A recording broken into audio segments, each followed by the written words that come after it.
Japan just dropped a massive 21.3 trillion yen stimulus package, roughly $135 billion, and the global markets freaked out almost instantly.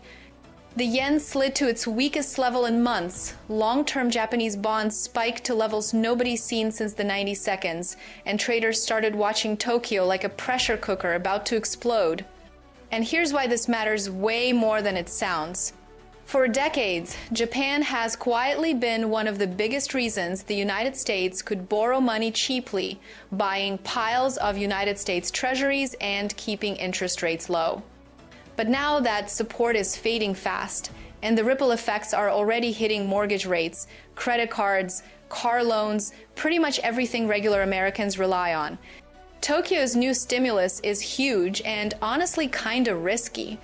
Out of the whole 21.3 trillion yen plan, about 115 billion is coming straight out of Japan's general account, way more than last year.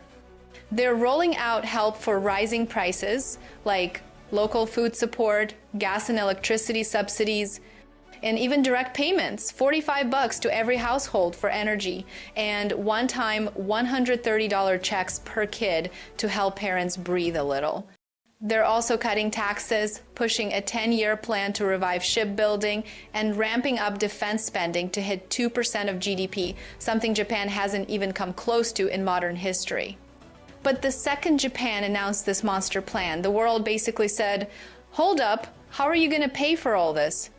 The yen tanked, bond yields shot up, and investors started pulling away because Japan now has to issue a ton of new debt, way more than last year, and demand for their super long bonds is already shaky.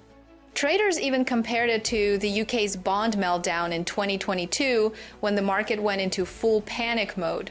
Japan isn't the UK, but the ingredients are weirdly similar. And here's where things really get messy. Japan has been one of the biggest foreign buyers of United States treasuries for 40 years. At its peak, it held around 1.2 trillion in United States debt. But now Japanese investors are selling.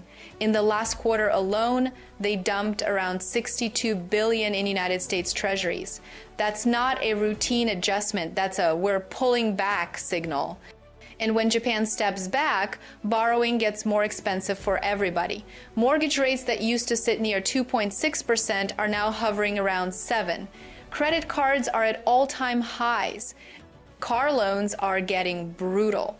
And that's before we even talk about the yen carry trade, the quiet beast that's been pumping money into global markets for years. Investors borrow cheap yen, throw it into higher return assets like United States stocks, emerging markets, even crypto, and as long as rates in Japan are low and the yen stays chill, everything works. But now yields in Japan are spiking, the yen is swinging around like crazy, and if the currency strengthens too fast, all those investors have to unwind positions at the same time. We already saw a taste last year when the S&P 500 dropped 3% in one day for basically no reason except yen pressure. If this blows up again, it could hit everything from tech stocks to junk bonds to crypto. And the wild part? This is all happening while households are already struggling with higher borrowing costs. Analysts from BlackRock to Morgan Stanley are telling people to prep for a world where money is just more expensive, meaning fixed rates matter, diversification matters, and you might want to look at assets that don't get crushed when rates rise.